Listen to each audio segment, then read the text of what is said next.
Virou notícia no Brasil inteiro um corte de 15 bilhões de reais que o Haddad anunciou. Agora eu quero explicar para vocês o quão perto, mas assim, por um triz, Lula está prestes a sofrer um impeachment. Na regra do impeachment, que está na nossa Constituição, existe uma coisa que se chama responsabilidade fiscal. E durante a formatação do plano financeiro do Brasil, do plano econômico, se põe um teto. O teto de déficit que o Brasil pode entrar, que o país pode ter de um ano para o outro. E o teto, acredite ou não, é de 28 bilhões de reais. Ou seja, o governo pode entrar devendo de um ano para o outro 28 bilhões de reais. Bom, o que acontece? Lula acaba de anunciar que vai ter um déficit de 28 bilhões de reais, o que é muito curioso, afinal de contas, ele, de acordo com o seu Ministério da Fazenda, o poste Haddad, que não entende nada de economia, e ele mesmo já admitiu isso várias vezes, o rombo vai ser exatamente o limite que eles poderiam ter para incorrer no crime de impeachment, de irresponsabilidade fiscal, que é um crime de responsabilidade. Então, é muito curioso isso. Então nós vamos agora emitir um requerimento de informação para saber exatamente qual é esse déficit, como eles contabilizaram esse rombo que eles causaram no Brasil e se realmente isso condiz com as contas públicas. Muito provavelmente é mentira. O próprio Lula, durante os seus discursos onde ele fala besteira, admitiu que o rombo vai ser de 30 a 40 bilhões. O que eu até gravei um vídeo falando que ele estava admitindo que ia cometer um crime passível de impeachment. Até a Rede Globo, gente, no Jornal Nacional, soltou essa matéria. A equipe econômica formalizou hoje o corte no orçamento e divulgou uma estimativa pior do que a anterior para as contas públicas desse ano. A previsão agora está no limite de tolerância da regra fiscal. O presidente Lula falou sobre o corte no orçamento na entrevista para agências internacionais no Palácio da Alvorada.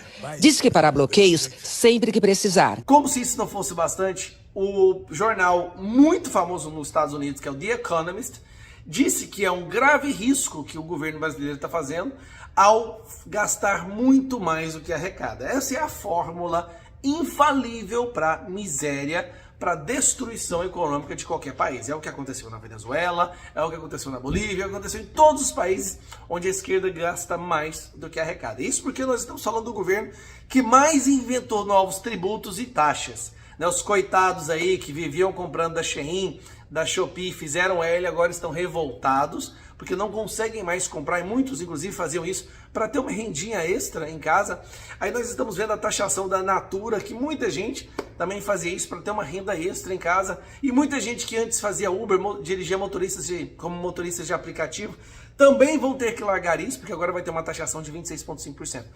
Resumindo, a crise econômica que nós falávamos há um ano está acontecendo. O que acontece é que eles estão jogando tudo possível para tentar segurar essa bomba para depois das eleições para prefeitos aqui no Brasil. Então eles vão fazer o possível para que essa bomba só exploda depois de novembro, porque é isso que o governo do PT está tentando fazer ao máximo, eleger os seus prefeitos e os seus vereadores. Aí depois eles compram o Congresso novamente para fazer uma nova LDO, uma nova lei de diretrizes orçamentárias e um novo projeto de lei para mudar e flexibilizar o teto de gás, o rombo, né, que poderia ter. Mas a situação está catastrófica, o investimento está indo embora do Brasil como nunca se viu antes.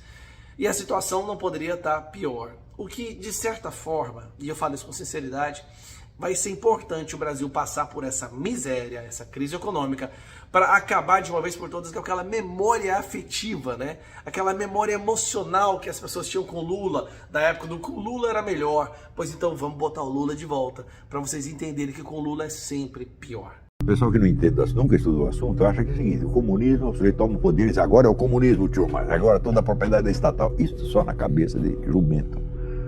Karl Marx dizia que a propriedade tem de ser estatizada progressivamente, lentamente, através da taxação progressiva.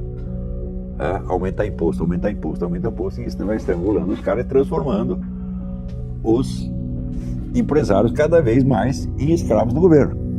Que é um processo que o nazismo fez igual, colocar o empresariado de joelhos. Só que o nazismo queria parar aí. Vamos dizer, o nazismo se contentava com o socialismo.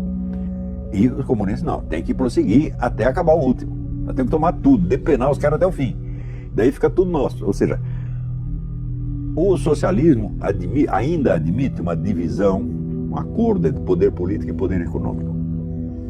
No comunismo, o poder econômico é totalmente absorvido no poder político. Uma informaçãozinha de quebra para vocês aqui. O governo prevê um rombo de 28,8 bilhões no limite da meta fiscal. Alguma coisa nova para você? Se você pegar como referência as viagens de lua de mel, as viagens para as pantomimas da Janja com o Lula, é verdade que tem que guardar as devidas proporções. Mas o que eles gastaram pelo mundo afora, sem trazer nada de concreto para o Brasil, esses encontros do Lula, muito pelo contrário, são encontros fraternos de comunistas, de esquerdistas, de ditadores, sem qualquer ganho na balança comercial do Brasil. Só as viagens, guardando as devidas proporções, teria trazido uma boa colaboração. Quem sabe esse 28,8, quem sabe o 8 teria sido abatido se tivesse economizado nas viagens do Lula e da Janja. O governo Lula piorou a projeção de rombo nas contas públicas em 2024 para 32,6 bilhões de reais. Mais do que o dobro do que previsto anteriormente, quando o buraco orçamentário seria de 14,5 bilhões de reais. A nova previsão também ultrapassa a margem da meta fiscal para este ano, ou seja, o governo Lula consegue ser tão gastão que está furando até mesmo o arcabouço fiscal que ele próprio aprovou ao longo do ano passado. Poucas horas depois desse anúncio, o mesmo Ministério da Fazenda informou que a arrecadação foi recorde no primeiro semestre do ano, 15% a mais de tributos arrecadados somente no mês de junho. Ou seja, se de um lado Brasília não para de gastar, do outro não para de tungar recursos dos bolsos dos brasileiros.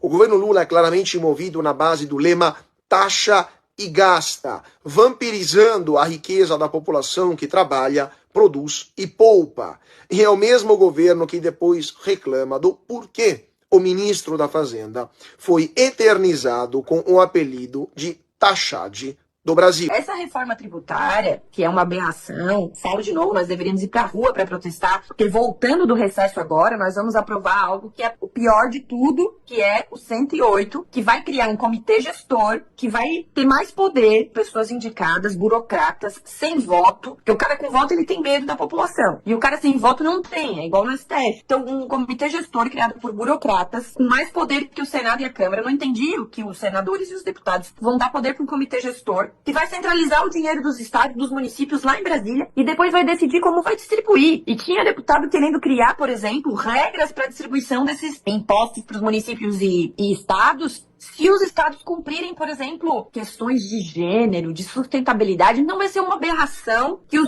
governadores, mesmo que a gente eleja um governador de direita, não vai muito fazer diferença, porque quem vai decidir é esse comitê gestor. Então, repito, Pitoli, essa é a maior tragédia que o Brasil vai enfrentar. Vai ser essa deforma tributária.